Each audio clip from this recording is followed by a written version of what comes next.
What's up, design family, and welcome to another episode of FittDesign TV. On today's episode, we'll be looking at the term MOQ. I'm sure this is a term that you guys have come across if you dealt with customized manufacturing. We'll be looking at what it is, why it exists, and how to negotiate it.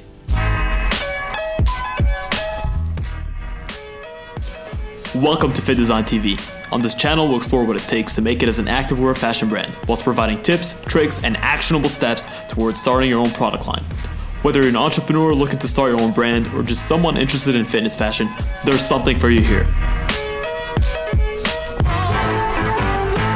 So, the term MOQ is undoubtedly a term you've come across if you've ever dealt with customized manufacturing. What does it mean, or what does it stand for?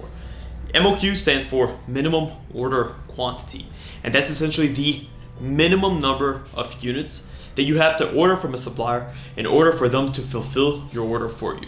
So the reason why an MOQ exists is primarily for a variety of different reasons, and why they are so varied between supplier and supplier is also because of that very reason.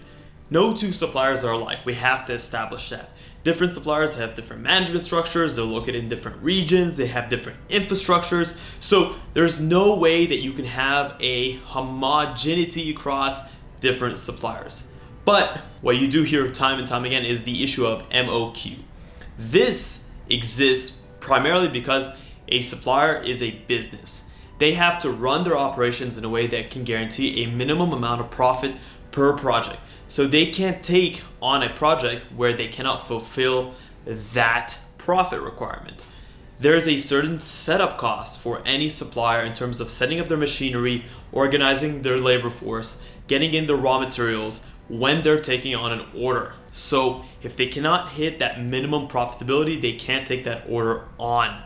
And different suppliers will deal with different other suppliers. So when you look at garment manufacturing, the company that's cutting and sewing your garment is typically called a cut and sew supplier.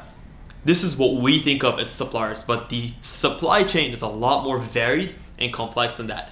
This is too short of a video for too large of a topic, so I won't get into supply chain and the more advanced side of supply chain, but understand that the garment that cuts to you has so many different moving parts that you would not even be able to comprehend. The t-shirt I'm wearing not only has the fabric, not only has the actual cuts of the fabric, the patterns, the sewing of the fabric, the stitches, it has the buttons, it has the prints.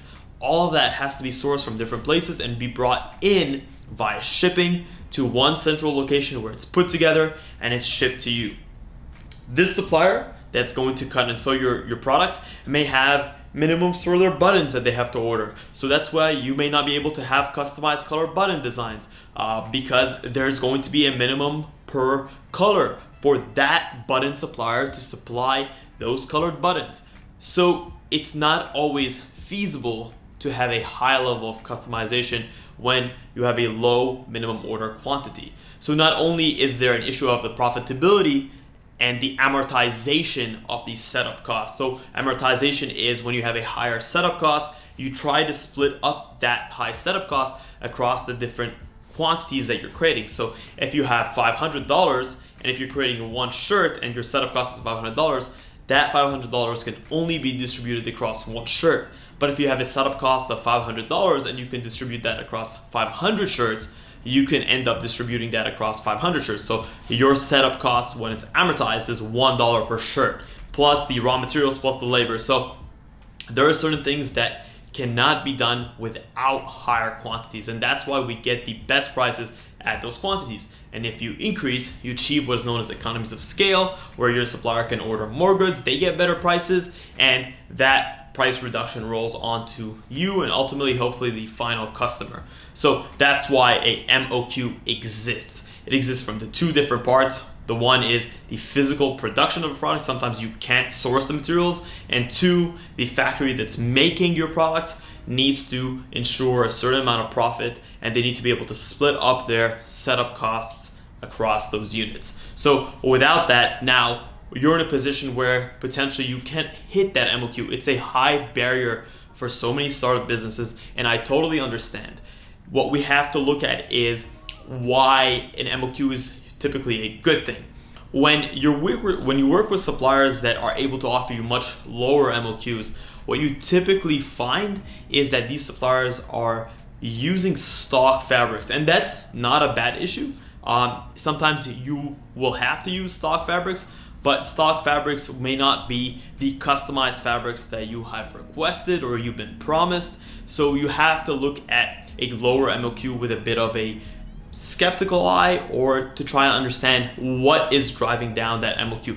What are the raw materials that are being used across my products, and why are they able to offer them to me at such a few quantities? And if that still matches your requirements, that's fine. There are many suppliers that are more geared towards these very, very low minimums, and they work with stock fabrics that are widely available in the market.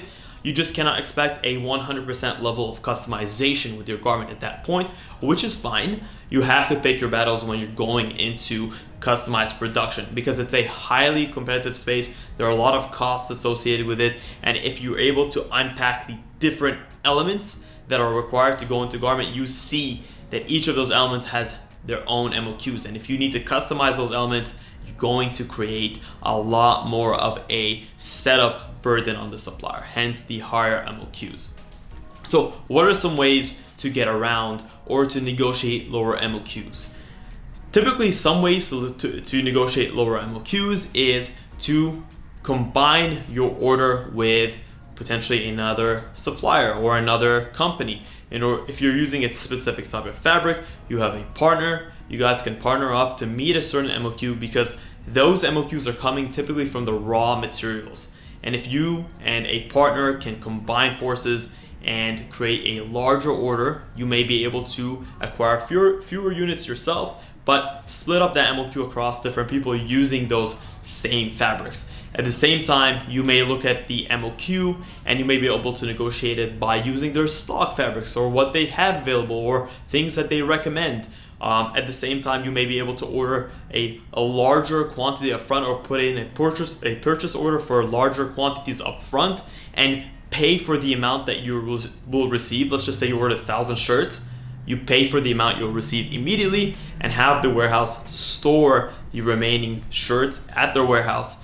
This is a possibility, not that every single supplier will allow for it, but it is an option. It's not something that I personally see happen very often, but it is an option nonetheless. So those are just two very basic options on how to skirt higher MOQs, and ultimately, if it doesn't work for you, that may not be the right option for your business. So you may have to pivot, and you may have to find another supplier with an MOQ that is more within your range. You have to understand that MOQs are not uniform across different factories. Just because one factory can offer you 200 MOQ doesn't mean the other factory would be able to offer you the same. We've seen factories which are catering towards much larger corporations that are geared and set up in a way to produce hundreds of thousands of units a month, and they cannot operate their production lines without ensuring those orders, or else they'll lose a lot of money. And as any business owner knows, at some point it becomes an economics game.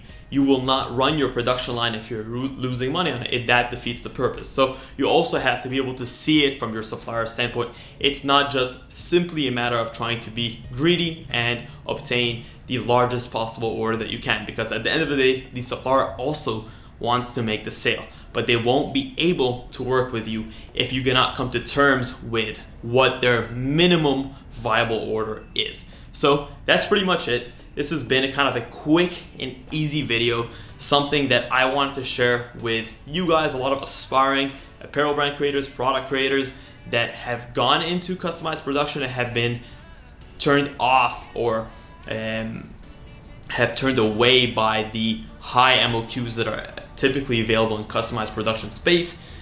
Doing a little bit of research will give you more options, and we highly recommend shopping around, seeing what different people have to offer, and finding what is the most applicable or suitable MOQ for your business. So that's a wrap, guys. A short and easy video. Hopefully you guys have enjoyed it, what MOQ means, what it means for your business, and how you can negotiate it potentially.